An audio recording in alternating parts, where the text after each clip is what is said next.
لبيك لبيك لا شريك لك لبيك إن الحمد والنعمة لك والملك لا شريك لك. لبيك اللهم لبيك لبيك لا شريك لك لبيك إن الحمد والنعمة لك والملك لا شريك لك.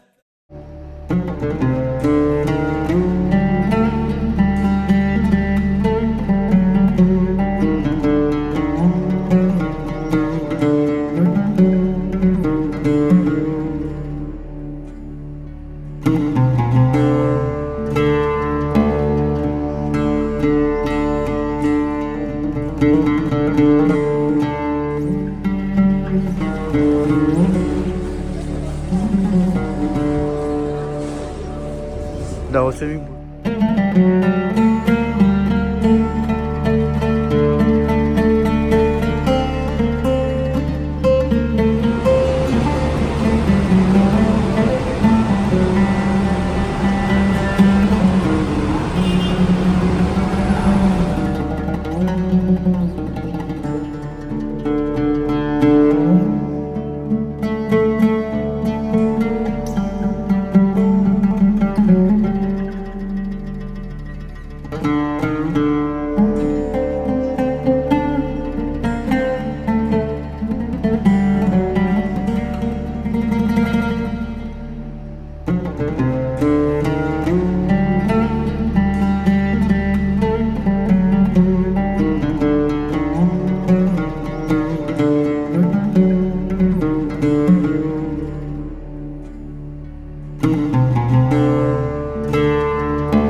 রাসূল সাল্লাল্লাহু আলাইহি ওয়াসাল্লাম আমার উপরে কতখানি বিশ্বাস,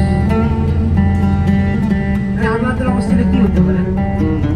কত বড় ইমানদার আল্লাহ কাছে।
শুক্রবার ৯ জিলহজ ১০ হিজরি সনে হজের সময় আরাফা ময়দানে দুপুরের পর হযরত মুহাম্মদ সাল্লাল্লাহু আলাইহি ওয়াসাল্লাম লক্ষাধিক সাহাবীর সমাবেশে ঐতিহাসিক ভাষণ দেন। হামদ ও সানার পর তিনি বলেন, হে মানুষ, তোমরা আমার কথা শোনো। এরপর এই স্থানে তোমাদের সাথে আর একত্রিত হতে পারবো কিনা জানি না। হে মানুষ, আল্লাহ বলেন, হে মানব জাতি, তোমাদেরকে আমি এক পুরুষ ও এক নারী থেকে সৃষ্টি করেছি এবং তোমাদেরকে সমাজ ও গোত্রে ভাগ করে দিয়েছি যেন তোমরা পরস্পরের পরিচয় জানতে পারো।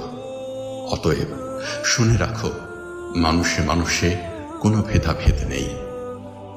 আরবের উপর কোনো অনারবের অথবা অনারবের উপর কোনো আরবের শ্রেষ্ঠত্ব নেই, তেমনি সাদার উপর কালোর বা কালোর উপর সাদার কোনো শ্রেষ্ঠত্ব নেই। তোমাদের মধ্যে সেই ব্যক্তি আল্লাহর কাছে সবচেয়ে বেশি সম্মান ও মর্যাদার অধিকারী যে আল্লাহকে ভালোবাসে। হে মানুষ, শুনে রাখো, অন্ধকার যুগের সকল বিষয় ও প্রথা আজ থেকে বিলুপ্ত হল। জাহিলি যুগের রক্তের দাবিও রহিত করা হলো। হে মানুষ, শুনে রাখো, অপরাধীর দায়িত্ব কেবল অপরাধীর উপরই বর্তায়। পিতা তার পুত্রের জন্যে আর পুত্র তার পিতার অপরাধের জন্য দায়ী নয়। হে মানুষ, তোমাদের রক্ত, তোমাদের সম্মান, তোমাদের সম্পদ পরস্পরের জন্য চিরস্থায়ীভাবে হারাম অর্থাৎ পবিত্র ও নিরাপদ করা হলো। যেমন আজকের এই মাস, এই শহর সকলের জন্য পবিত্র ও নিরাপদ। হে মানুষ, তোমরা ঈর্ষা ও হিংসা বিদ্বেষ থেকে দূরে থাকবে। ঈর্ষা ও হিংসা মানুষের সকল সদ্গুণকে ধ্বংস করে। হে মানুষ, নারীদের সম্পর্কে আমি তোমাদের সতর্ক করে দিচ্ছি, তাদের সাথে নিষ্ঠুর আচরণ করো না। তাদের উপর যেমন তোমাদের অধিকার রয়েছে, তেমনি তোমাদের উপর তাদেরও অধিকার রয়েছে। সুতরাং তাদের কল্যাণের দিকে সব সময় খেয়াল রেখো। হে মানুষ, অধীনস্থদের সম্পর্কে সতর্ক হও। তোমরা নিজেরা যা খাবে তাদেরও তা খাওয়াবে, নিজেরা যা পরবে তাদেরও তা পরাবে।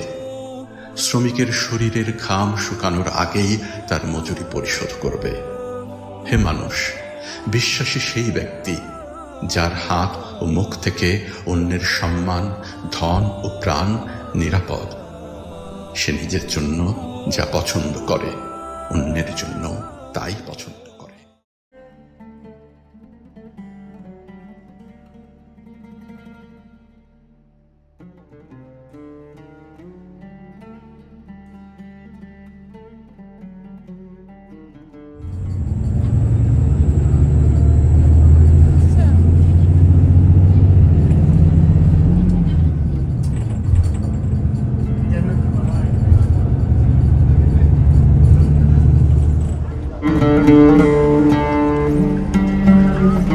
এই সামনে যে পাহাড়টা দেখতে পাচ্ছেন এটা হচ্ছে উহুদ পাহাড়। এখানেই রাসূল পাক সাল্লাল্লাহু আলাইহি সাল্লাম কাফিরদের সাথে যুদ্ধ করেছিলেন। এটা পুরো জায়গাটাই, মসজিদের জায়গাটাই পুরো ময়দান ছিল। এখন এখানে সৌদি সরকার এখানে মসজিদ করে মানুষকে নামাজ পড়ার ব্যবস্থা করে দিয়েছে। আর এই যে ব্যারিকেড যে জায়গাটা দেখতেছেন, এইখানে হচ্ছে সাহাবীগণ যারা শহীদ হয়েছিলেন, 70 জন শহীদ হয়েছিলেন, তাদের এইখানে কবর দেওয়া হয়েছিল এই উহুদ পাহাড়ের নিচে। আর এটা হচ্ছে উহুদ পাহাড়। রাসূল পাক সাল্লাল্লাহু আলাইহি ওয়াসাল্লাম উহুদ পাহাড়কে খুব ভালোবাসতেন। এরা প্রায় 7 কিলোমিটারের পর্যন্ত লম্বা উহুদ পাহাড়টি।